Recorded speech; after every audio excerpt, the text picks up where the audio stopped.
ЦРУ, ФБР, ФСБ, КНБ, СНБ деймі. Осындай құзырлы органдар, одан да көп қой құзырлы органдар. Сол құзырлы органдардың барлығы адамды тану үшін, білу үшін сөйлескен кезде физиогномика деген ғылымды зерттейді. Кәдімгі сабақ болады өздерінде, олар өздері де біледі. Оны интернет ашсаңыз, полный доступ өзіңізді қарап, кітаптар бар. Енді қараңыздар. Мен мысалы адам танымаймын. Жалпы мен сондай адам, біреулер болады ғой, адам таниды ғой. Көреді, что-то мынамен араласпаған жақсы дейді ғой. Маған бәрі жақсы болып көрінеді. Өзі бір деп ашылған болмаса, жалпы мен адам танымаймыз. Бала кезден сондаймын. Бірақ бір адамдар болады, адам таниды. Енді ол іштегі бір жаратылыс шығар. Менде ондай қабілет жоқ, бірақ адамды тану үшін физиогномикадан ғылым бар. Ал енді физиогномика деген ғылым не өзі? Физиогномика деген адамның түр әлпетіне, мимикасы, жестикуляция, тіпті дауыстың ырғағына дейін сөйлеген кезде қолды қалай істеді, қолды қалай қойды, көзді жұмды ма, күлді ма, осындай реплика айтқан кезде не істеді?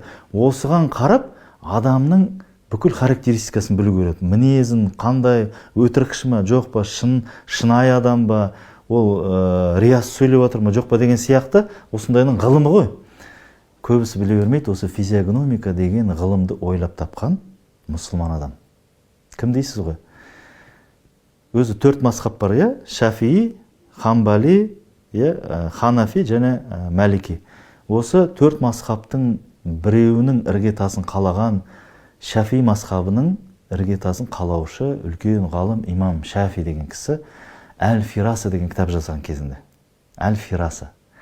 Осы Әл-Фираса деген кітап, бұл осы бағанағы жоғарыда айтып өткен физиогномика деген ғылымның іргетасын қалаушы бүкіл осы ғылым Әл-Фираса деген кітаптан алады. Әлі күнге дейін. Бұл 11-12 ғасыр бұрын өмір сүрген жай қарапайым ғалым имам Шафи деген кісі ойлап тапқан. Бұны не үшін айтып жатырмын?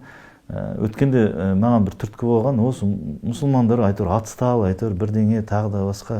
Айтыр бізді мұсылмандарды жүнжітеді айтыр.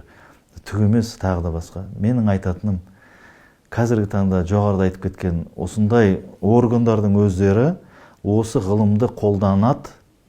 Неге? Өйткені өте керемет ғылым, өте керекті ғылым. Керек емес, керек. Соны мұсылмандардан алады. Кімнен? Имам Шафи. 11-12 ғасыр бұрын ойлап тапқан ғылымды әлі күнге дейін соны қолданады ғой. Қанша ғасырлар өтсе де. Математика, алгебра, әлжабр, физика, геометрия, астрономия, тіпті цифрлардың өзі